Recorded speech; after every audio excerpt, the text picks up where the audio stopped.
Welcome back to Worlds Collide. Please comment, like, and subscribe. Chapter 14, From Triumph to Turbulence. The suite felt heavy with a mix of triumph and disappointment when Shay and I returned. The council had offered us more than we'd hoped for, yet they underscored that our bond was unacceptable, despite allowing it to continue. Grassi Kess's support surprised us most of all. Without it, Trin Hess's public statement might have prevailed. "What now?" I inquired as we settled into our quarters. "One of the planets is nearly mined out," Shay mused. "It might yield enough resources to last 2, maybe 3 orbital cycles. The other is a relatively new facility. We'll need to keep it focused on fleet production." "Do transport ships require as many resources to produce?" "No," Shay stated. "Why?" I poured us each a glass of fermented red liquid that smelled of dragon fruit and daisies. "Our solar system features an outer belt known as the Kepler Belt. We believe it has an abundance of resources left over from the formation of our planets." I took a cautionary sip of my drink. My face felt like it was about to implode from the sour taste. "Ugh! Wow, that has a bite." I shook my head violently. "If they're as rich as we believe, could we relocate mining operations there?" Shay watched me, concern evident in her features. "I'm fine. This is a bit sour." "It's worth investigating," she consented after sniffing her own glass. She took a sip. "Tastes fine to me." "I'm fine, I promise." The effects eased slowly, but not before everyone else in the room began to watch me warily. That definitely should go on the list of forbidden human drinks. "How do we reach the mining stations?" Shro asked. "The Ravisher departed an hour ago." "Couldn't we request transport on one of the military craft?" Gracia offered. "Grassi Kess has a diplomatic ship." "It's not much bigger than a shuttle, but possibly," Shay contemplated. Gracia made the inquiries while we waited with anticipation. It took almost an hour for a response to come back. When word finally arrived, we had to rush to make the scheduled departure. There was no one to pack or carry our bags. We each lugged our possessions, either slung over our shoulders or, in my case, carried precariously on my back across the threshold at the last moment. Our berthing was a small, hastily converted cargo bay, not much bigger than our single room on the station. We lay on the deck, leaning against our packs as the ship began to accelerate away from the dock. The movement wasn't subtle as it had been on the larger ships. Instead, the ship shook like an unbalanced washer as it gained speed. Even the usually stoic security exchanged concerned looks. There was no warning when the small craft seemed to stumble over something in space before gravity decided to reassert itself once more. Except this time, it chose to shift its focus against the bulkhead ahead of me. It took all my strength to resist the urge to become a bug on the metaphorical windshield between the two security officers. Shay and the other Krathen sat straining against the deck with the use of their claws. Almost as sudden as it appeared, it vanished. My head slammed back against the wall behind me from the exertion of my own muscles, pushing back against the inertial force. The impact left my head ringing like a symphony of bells, and I seethed between gritted teeth. "Son of a bitch!" "Are you okay?" Shay asked, concern evident in her voice. "I'll live," I grumbled, rubbing the sudden knot on the back of my head. To my relief, there was no blood when I withdrew my hand. By the time we arrived at the larger of the two mining facilities 3 days later, the cargo hold smelled of unwashed socks and sweat, reminiscent of a high school gym locker room. We were met by a small team of engineers and what appeared to be a particularly annoyed male. "Welcome, Miktar Shasi," he intoned with indifference.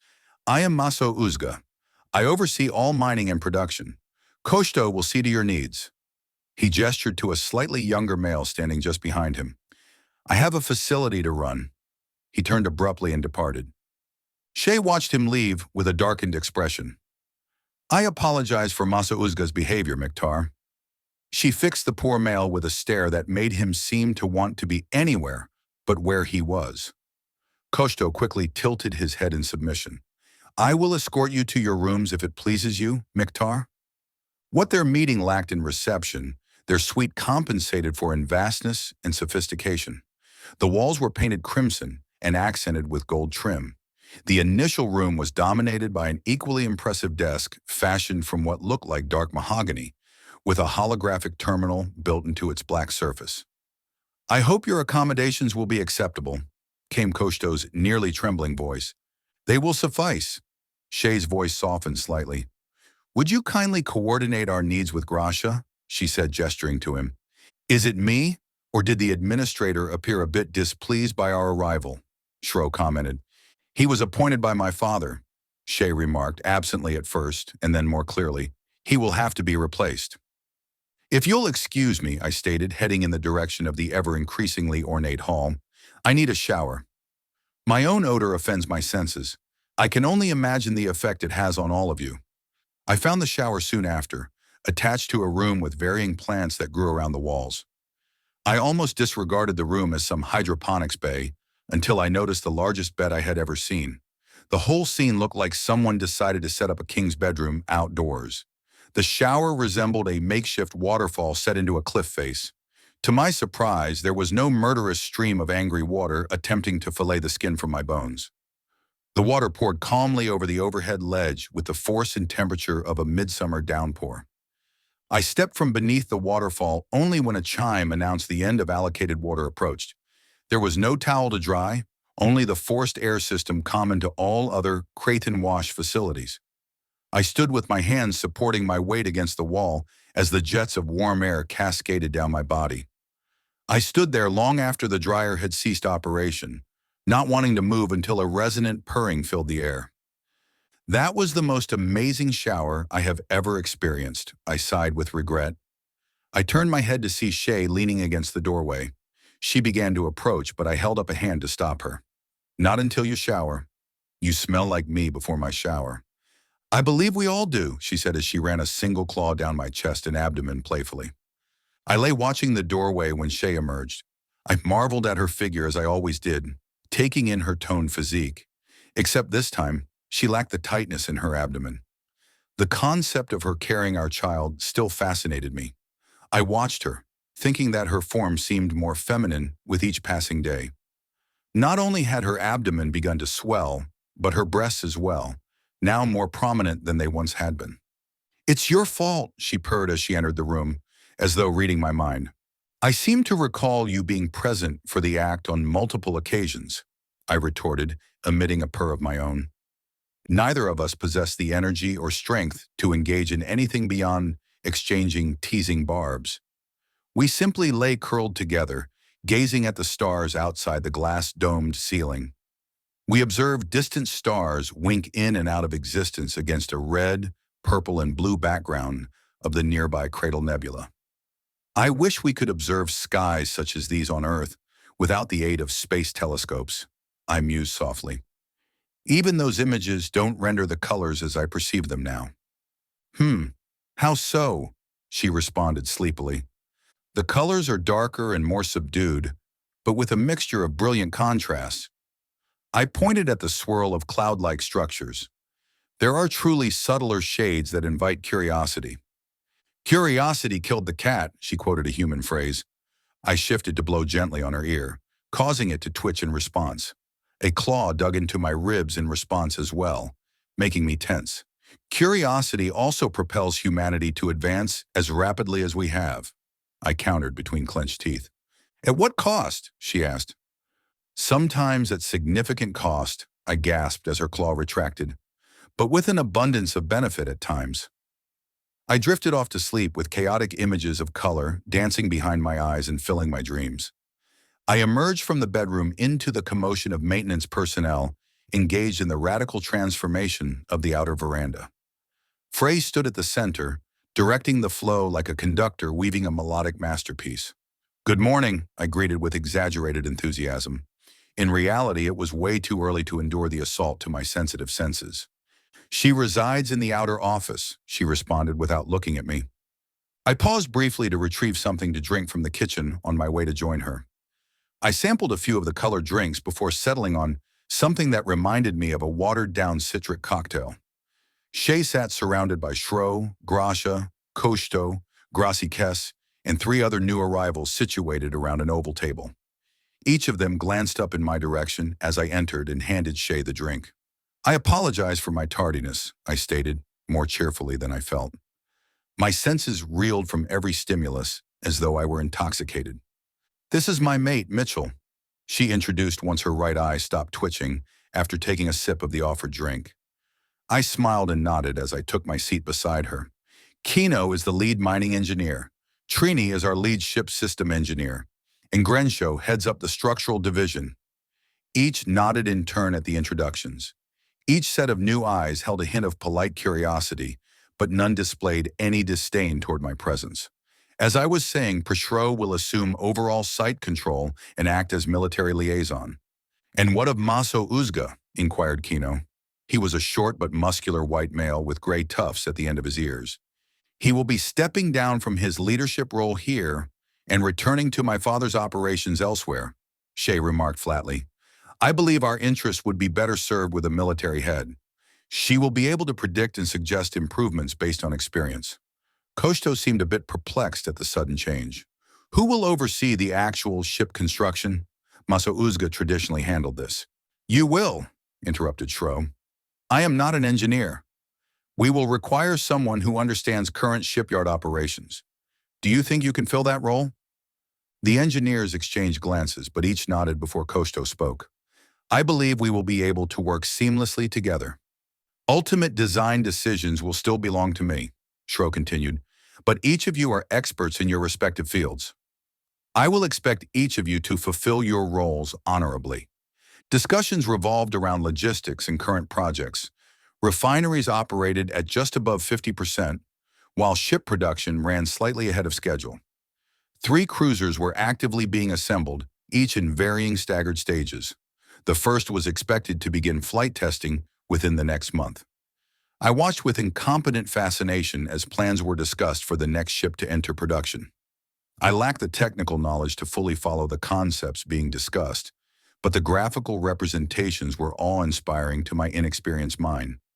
I had so many questions I wanted to ask, but I kept my mouth shuttered against the urge. Let everyone assume you are ignorant, lest you open your mouth and remove all doubt, came the errant thought. My brain felt like it was about to implode by the time the engineers departed 6 hours later. Apparently, department changes needed to be made before we were scheduled to depart. I was astonished to learn that Shay could reallocate a frigate being tested at the second but older station. It was expected to arrive by the end of the week.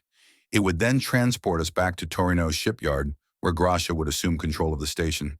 We were also expected to make contact with a new team of scientists and engineers who would conduct archaeological scans of the Kepler belt for possible future mining and production operations.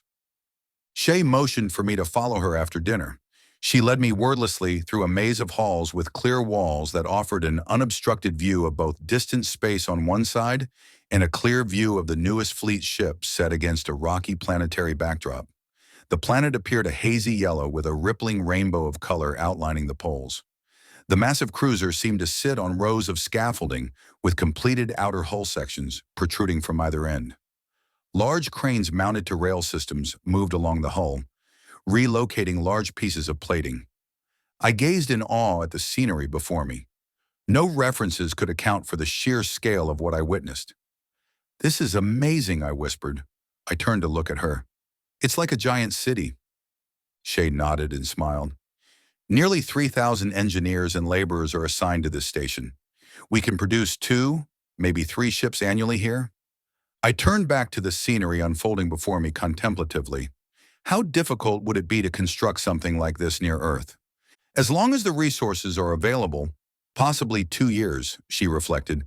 The difficult part involves constructing the resource infrastructure and finding a skilled labor force.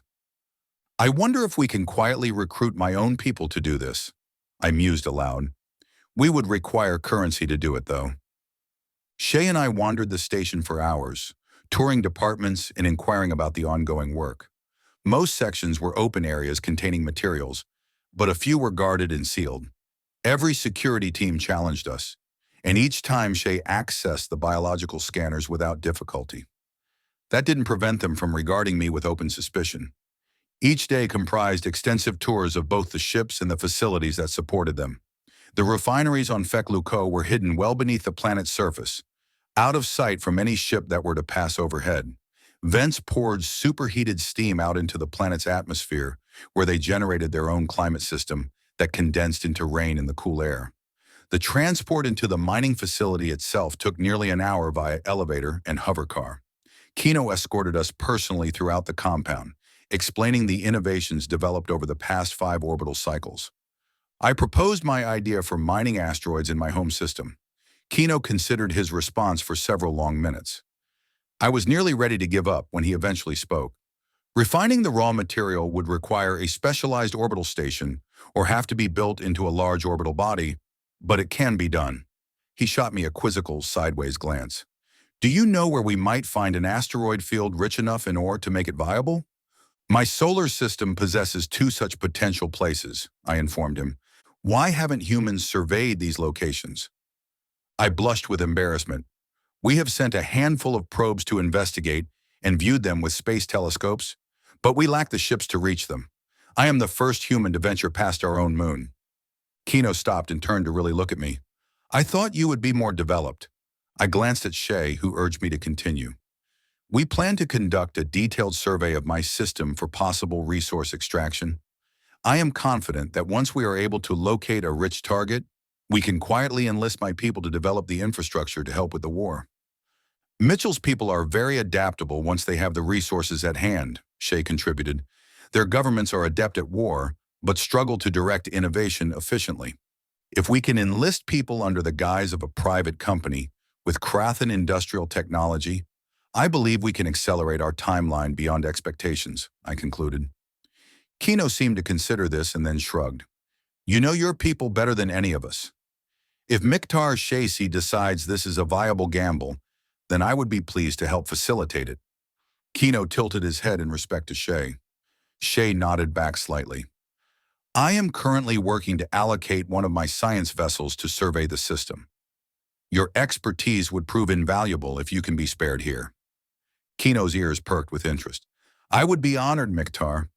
My second can easily replace me here once you are ready. Forward me the list of resources you will need, Shay directed before we returned to the station. It proved difficult to contain my optimism during the return trip. I eagerly anticipated our departure to see the ships waiting for us at the next station. It delighted me that we were informed of the arrival of the new frigate. We watched it ease into one of the limited docking ports as we approached. It was long and slender, with multiple weapons platforms extending from what looked like wings. Mystic blue lights illuminated the length of its black hull like lightning streaking through the void. My mind swam with anticipation. The universe unfolded beyond my wildest imagination. My world was mundane only several months ago before encountering Shay. Now I could not fathom returning to my former life, even if I wanted to. Not only had my experiences changed my outlook, but my biology had shifted beyond my ability to fully integrate back into human society. I would become the focus of suspicion and ridicule. That is, if my government did not use me as a research subject. The nanobots that flowed through my system would represent a profound technological leap forward. We boarded the unnamed cruiser the following day after final briefings with Shro concerning possible reallocation of specialized survey and mining engineers for the upcoming mission. If everything worked in our favor, a massive exodus of workers would occur to the Sol system to tap what we hoped would be a wealth of resources. We had to step over exposed conduits, wires, and internal bulkhead plates that were propped up or laid across floors. Engineers swarmed the corridors like ants, hurriedly reconstructing a collapsed nest. At the center of it all stood an aging captain whose fur held more gray than its former brown. He was almost pencil-thin, but his voice held a deep, commanding tone that made even the stone-faced Frey stand at attention. "Welcome, Miktar Shaisi," he intoned over his shoulder. "I apologize for the distractions." "I understand, Mashri Mersha," interjected Shay. "I grew up on ships like this." The old captain snapped his head around. "Shay Ruel? Is that you?" Shay's ears flicked forward and she smiled. "Yes, uncle. It is good to see you again." Mashri Mersh thrust his tablet into the hands of the younger Krathan he had been talking with moments before and bridged the gap between them in 3 long strides. Before either of us could react, he lifted Shay off her feet with a strength that belied his outward age. He spun her once and placed her back onto the deck. "You have grown!" he marveled in amazement as he held her at arm's length to examine her. "I did not realize your father had finally granted you operational control." Shay's expression darkened, as it always did at the mention of her father. He did not. Mashri blinked in confusion. Later, Uncle. I would like to introduce you to my mate, Mitchell. He looked at me as though noticing me for the first time. Maybe he did. I inclined my head submissively. I am pleased to meet you, Mashri Mersha, I stated in perfect Creighton. He studied me intently. Rather than scoff at my appearance, he returned the respectful gesture. You betray the bond, and you will not be so pleased, he warned seriously. To Shay, he added, we definitely have much to talk about. I will allow you to settle for now. I have a ship to get underway without the engines overloading again. He turned without another word to us. Karse, he shouted across the hall. Now where did he scurry off to? He snarled as he stalked off. I watched the old Krathen navigate the hall with agile precision. Interesting individual, I commented. Our quarters were modest but spacious. It had been designed as a warship packed with systems to facilitate its intended use. Comfort was more of an afterthought than a true consideration, even for the captain. The door that slid open was painted in red, with the words Mashri in large script. It featured a small desk mounted to the wall, 3 strides directly across the room from the bunk. The only other compartment contained a cramped shower and a toilet. The sink barely qualified as a small bowl tucked within a recess. I would think more space would be allocated for the captain, I grumbled as I squeezed past Shay on the way to the bathroom. She sat at the desk viewing reports. Cruisers are built for combat, she responded absently. Crew quarters are bays with stacked bunks. Only the captain, first officer, and lead engineer receive this much personal space. Wow, this would drive me crazier than a shithouse rat, I complained. The cramped space definitely affected me. I couldn't shake the feeling of being caged, and it made me irritable and restless. My heart began to quicken, and my breathing grew more difficult. I emerged into the hallway an eternity later in a panic. Shay grabbed me urgently, but I jerked away, looking around wide-eyed and wild. Shay began shouting something distant and muffled. I needed air. She followed closely behind as I stumbled over the chaos filling the hall. I almost ran when someone grabbed me from behind and held me while another approached. My eyes flickered open just before I sat bolt upright on a medical bed. Where am I? I asked anyone within earshot. You are in medical, came Shay's soothing voice. The medical tech said you suffered from space sickness. She reached out to gently take my hand and squeezed. I studied the spacious room and sighed heavily. I have what we call claustrophobia. It is a fear of confined spaces, I explained. I am fine so long as there is enough space for me to reach out without touching walls on either side of me at the same time. It causes me to become overwhelmed with panic. I haven't had one in years. How are you now? She inquired, concerned. I nodded calmly. I'm good now, but I can't stay in that room unless the door remains open. I know it makes no sense. It's like having to keep the light on because you're afraid of the dark. We spent the evening in the medical bay, where there was space to spare. The tech and I managed to push 2 beds together. The dragging of metal against metal echoed around the room until it found its way into our ears like a hot poker. We relocated to an empty cargo bay the following morning. It would eventually hold spare supplies, but for now, it would double as makeshift living quarters. 2 heavy mats that composed our bed adorned the center of the floor. The young structural engineer apologized profusely despite our assurances. I'll speak with my uncle about possibly expanding the living quarters here and on future cruisers. Is fear of small spaces common among humans? She asked. I shook my head no. I was not always affected by confinement. It was not until after my combat deployment that I developed the phobia. I explained how my unit rode in the back of armor-enforced metal strikers. I described how specialized explosives would sometimes penetrate the armor and generate shrapnel-filled concussive explosions.